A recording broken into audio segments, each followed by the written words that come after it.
ಇವತ್ತಿನ ರೆಸಿಪಿ ಬಂದು instant mushroom biryani ಮಾಡ್ತಿದ್ದೀನಿ. ಇದು ಹೇಗೆ ಮಾಡೋದು ಏನೇನು ಬೇಕು ಅಂತ ಹೇಳ್ತೀನಿ.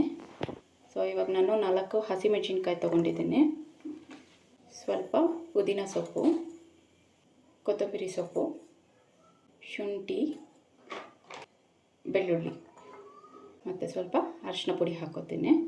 ಇಷ್ಟನ್ನು ಹಾಕ್ಕೊಂಡು ನುಣ್ಣಗೆ ರುಬ್ಕೊಳ್ಳೋಣ. ಈಗ ಇದು ನುಣ್ಣಗೆ ರುಬ್ಕೊಂಡಾಯಿತು. ಈಗ ನಾನು ಕುಕ್ಕರ್ಗೆ 2 ಸ್ಪೂನ್ ಎಣ್ಣೆ ಹಾಕೋತೀನಿ.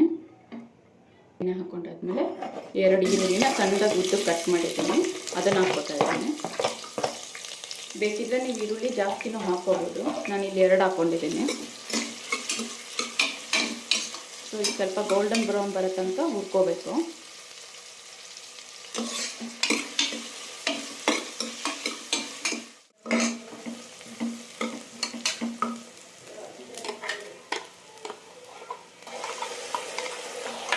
ಇವಾಗ ರುಬ್ಬಿಟ್ಕೊಂಡವರು ಮಸಾಲ ಹಾಕ್ಕೊಳ್ಳೋಣ. ಸ್ವಲ್ಪ ಇದು ಹಸಿ ವಾಸನೆ ಹೋಗೋ ತನಕ ಹುರ್ಕೋಬೇಕು.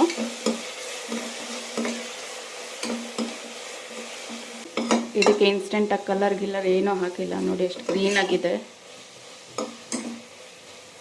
ಸೊ ಇದು ಸೈಡಲ್ಲಿ ಎಣ್ಣೆ ಬಿಡ್ತಾ ಬರುತ್ತೆ, ಆವಾಗ ಗೊತ್ತಾಗಿರುತ್ತೆ ಮಸಾಲ ಆಗಿದೆ ಅಂತ. ಇವಾಗ ಮಶ್ರೂಮ್ನ ಹಾಕ್ಕೊಳ್ಳೋಣ. ಮಶ್ರೂಮ್ ನಿಮ್ಗೆ ಎಷ್ಟು ಬೇಕೋ ಅಷ್ಟು ಹಾಕ್ಕೊಳ್ಳಿ. ಸೊ ಇದು ಹಾಕ್ಕೊಂಡು ಇದು ಸ್ವಲ್ಪ ಹಸಿ ವಾಸನೆ ಹೋಗೋ ತನಕ ಹುರ್ಕೊಳ್ಳೋಣ. ಇದು ಸ್ವಲ್ಪ ನೀರು ಬಿಡ್ತಾ ಬರ್ತಿದೆ. ಇವಾಗ 1.5 ಗ್ಲಾಸ್ ಅಕ್ಕಿ ತೊಗೊಂಡಿದ್ದೀನಿ, ಅದಕ್ಕೆ 3 ಗ್ಲಾಸ್ ನೀರು ಹಾಕ್ಕೋತೀನಿ. ಸೊ ಇಲ್ಲಿ ನಾನು ತೇಜು ದೊಣ್ಣೆ ಬಿರಿಯಾನಿ ಮಸಾಲ ತೊಗೊಂಡಿದ್ದೀನಿ. ಸೊ ಇವಾಗ ಇದನ್ನು ಹಾಕೋತೀನಿ. ಇದಕ್ಕೆ ಮತ್ತೆ ಎಕ್ಸ್ಟ್ರಾ ಉಪ್ಪು ಏನೂ ಹಾಕೋಕ್ಕೆ ಹೋಗ್ಬೇಡಿ, ಇದರಲ್ಲೇ ಉಪ್ಪಿನ ಅಂಶ ಎಲ್ಲ ಇರುತ್ತೆ. ಇನ್ನೇನು ಆ್ಯಡ್ ಮಾಡೋದು ಬೇಡ. ಬ್ಯಾಚುಲರ್ಸ್ ಅಂತೂ ತುಂಬಾ ಈಸಿಯಾಗಿ ಮಾಡ್ಕೋಬೋದು. ಸೊ ಒಂದೊಂದು ಸಲ ನಮ್ಗೆ ಬಿರಿಯಾನಿ ಬರೋಲ್ಲ, ಮುದ್ದೆ ಥರ ಆಗುತ್ತೆ ಅನ್ನೋದೆಲ್ಲ ಏನಿಲ್ಲ. ಇಷ್ಟನ್ನು ಹಾಕ್ಕೊಂಡ್ರೆ ಈಸಿಯಾಗಿ ರೆಡಿ ಆಗುತ್ತೆ. ಸೊ ಈಗ ನಾನು ಅಕ್ಕಿ ಹಾಕ್ಕೋತಾ ಇದ್ದೀನಿ.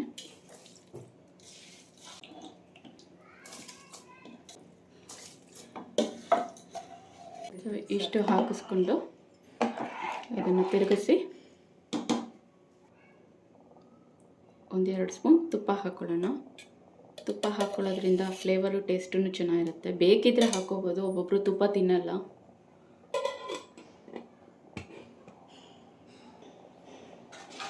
ತುಪ್ಪ ಹಾಕಿ ಒಂದು ಸಲ ಮಿಕ್ಸ್ ಮಾಡಿ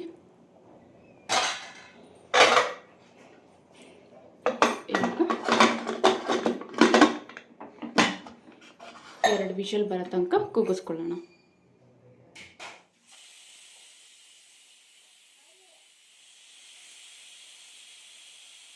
ಎರಡು ವಿಷಲ್ ಆಗಿದೆ, ಆಫ್ ಮಾಡ್ಕೊಳ್ಳೋಣ. ಇದು ವಿಷಲ್ ಹೋಗೋ ತನಕ ಇರೋಣ, ಆಮೇಲೆ ಓಪನ್ ಮಾಡ್ತೀನಿ. ಇವಾಗ ಇದು ಓಪನ್ ಮಾಡಿ ನೋಡೋಣ. ಇವಾಗ ನೋಡಿ ಎಷ್ಟು ಹುಡಿ ಹಾಕಾಗಿದೆ. ಇದು ನೋಡಿ ನೀಟಲ್ಲಿ ಮಿಕ್ಸ್ ಮಾಡ್ಕೊಳ್ಳೋಣ.